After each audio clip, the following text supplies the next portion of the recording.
Saya mau tanya bagaimana menurut pandangan Pak Anies ketika Bapak insya Allah terpilih menjadi presiden. Apakah ini bisa menjadi perhatian kebijakan yang berpihak pada guru yang SMP 3K juga? Melihat hari ini, salah satu faktor mengapa kualitas pendidikan kita sulit untuk bisa meningkat justru karena mereka yang diberi tanggung jawab untuk mendidik tidak dipikirkan kesejahteraannya. Oke?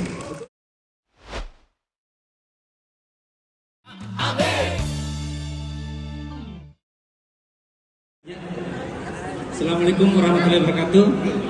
Saya langsung saja Pak Anies, perkenalkan nama saya Andi Nurhaldin, kebetulan menjadi Wakil Ketua DPRD Kota Makassar dan perwakilan pemuda di Kota Makassar.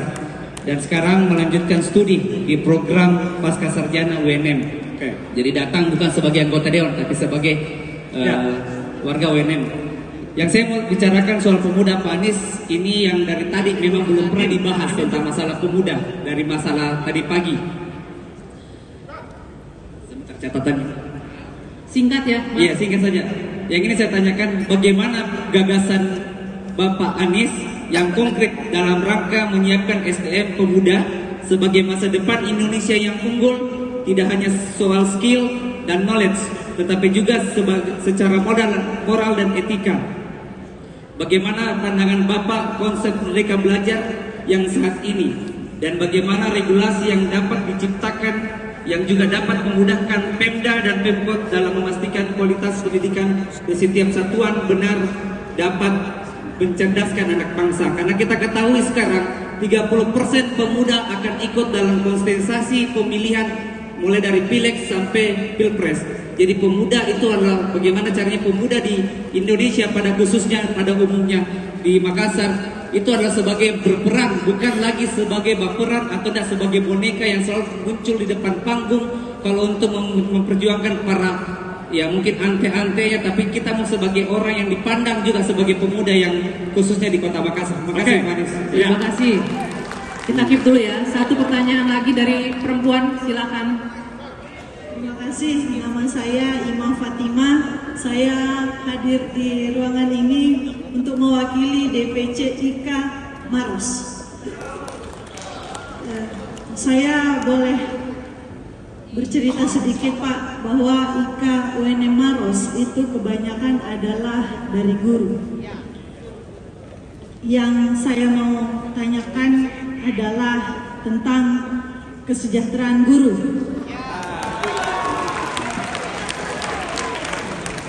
Kita sama-sama tahu ASN itu ada PNS, ada P3K.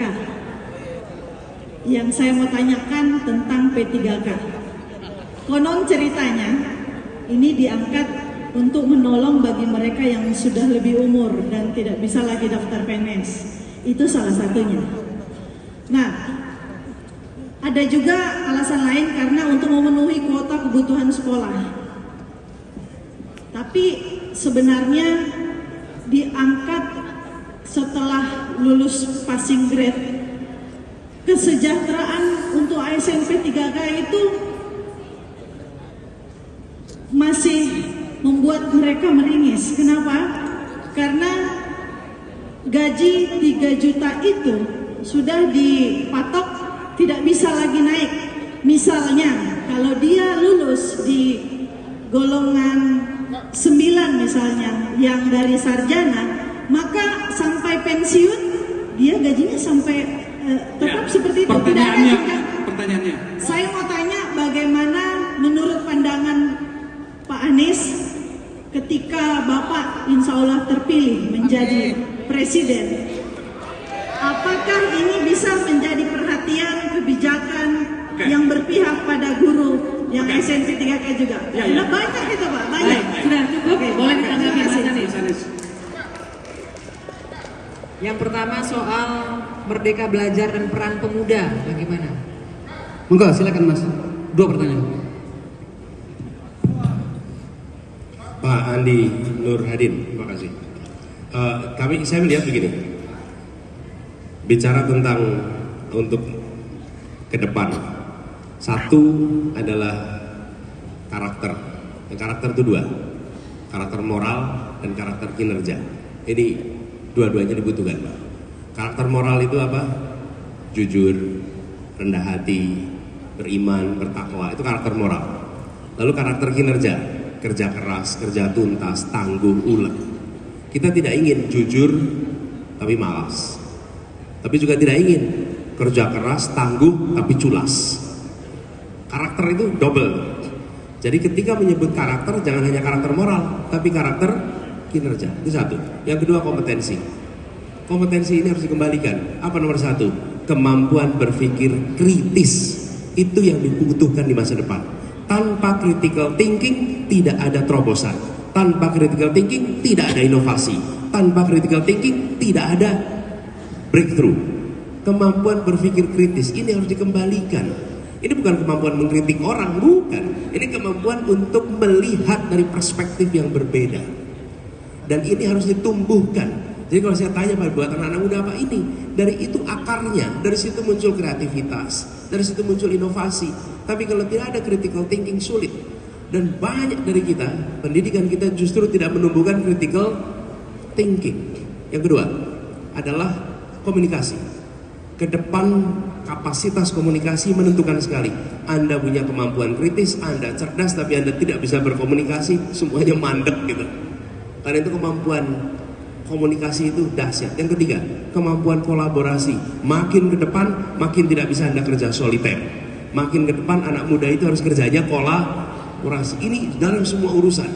Dalam semua urusan. Karena itu kemampuan untuk kolaborasi itu dibutuhkan sekali. Dan kemudian kreativitas itu muncul. Jadi 4 itu. Lalu skillnya, daya baca yang tinggi, daya baca yang kuat. Nah, kalau set itu ada, paket itu ada. 1 karakter, 2 kompetensi, 3 skillnya, kemampuan, maka dia akan bisa menjadi pribadi yang mandiri dan membawa perubahan bagi dirinya dan bagi lingkungannya. Otomatis. Nah, negara harus masuk di situ dengan visi tadi. Jadi ketika bicara tentang bagaimana anak-anak muda, bukan soal jumlah angka yang lulus sekolah sekian berapa, tapi bagaimana substansi dari sekolah dan pendidikan itu diberikan.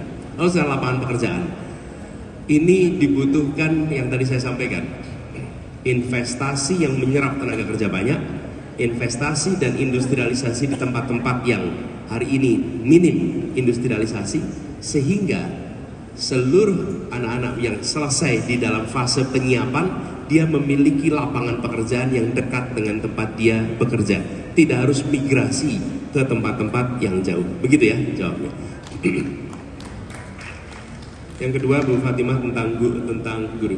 Ibu saya begini, Bu. Ibu Fatimah ya tadi dari Maros. Terima kasih. Jadi terkait dengan ini, Bu, prinsipnya adalah keadilan. Bukan memihak salah satu. Keadilan. Bagaimana prinsip keadilan itu diterapkan di dalam hubungan kerja dengan siapapun, termasuk dengan guru. Dan kami melihat hari ini salah satu faktor mengapa kualitas pendidikan kita sulit untuk bisa meningkat, justru karena mereka yang diberi tanggung jawab untuk mendidik tidak dipikirkan kesejahteraannya. Oke? Betul. Nah, ini prinsipnya begitu. Lalu penyelesaiannya teknis, asal ada kemauan politik, maka itu bisa dikerjakan. Yang sering problem itu begini, nanti ada aturan ini, aturan itu. Aturan itu bisa disesuaikan asal kepemimpinan memberikan nilai pegangannya apa. Nilai pegangan apa? Bapak sekalian, ketika, ini pengalaman saya nih, kalau Bapak Ibu memimpin 20 orang, maka Bapak Ibu menugaskan tiap orang satu-satu tugas A, B, C, D. Okay? Kalau Bapak memimpin 200 orang, okay? Maka Bapak Ibu membentuk struktur organisasi, membentuk SOP, membentuk target. Itu kalau mimpin 200 orang. Okay? Kalau mimpin 200.000 orang atau mimpin 200 juta orang, maka memimpinnya itu pakai nilai, pakai value. Nilai itu yang kemudian dipegang oleh para pemimpin 200 orang, dipegang oleh para pemimpin 20 orang. Tapi kalau dari atas tidak ada pegangan nilai, maka orang mengambil keputusan sesuai dengan kondisinya masing-masing, tanpa ideologi, tanpa paradigma, karena kepemimpinan tidak memberikan pegangan nilai. Jadi dalam konteks ini, kasih pegangan nilai. apakah keadilan ada di dalam pengaturan ini. Bila tidak ada keadilan, maka koreksi sampai kontraknya berkeadilan. Itu prinsipnya. Jadi dengan cara begitu, maka hubungan kontrak yang ada, apakah dengan guru, apakah dengan yang non guru. Karena banyak sekali sekarang ini yang berstatus kontrak ini diselesaikan dengan prinsip keadilan. Karena tanpa itu, bila negara tidak menggunakan prinsip keadilan, maka akan muncul itu. Yang kedua, berkeadilan bagi semua. Ada proses yang harus dilewati, yang saat ini perlu mendapatkan status itu secara bertahap diselesaikan. Jangan yang sudah saja. Artinya apa? Yang sudah itu begini, jangan mereka yang memang secara aturan sekarang batas usianya masih mencukupi. Kasihan mereka yang sudah mengabdi lama dan karena waktu mereka tidak mendapatkan solusi. Bukan karena salah dia, tapi karena selama ini tidak pernah ada solusi. Bereskannya semua hingga tuntas. Dengan begitu, karena nanti kita bisa menuntut delivery untuk kualitas pendidikan yang lebih baik. Begitu jawaban saya. Terima kasih. Mas Anies, saya ada satu pertanyaan terakhir, tapi bukan kepada Anda, kepada peserta. Pertanyaan saya begini, menurut Anda, apakah Mas Anies cakep menggunakan songkok tobone?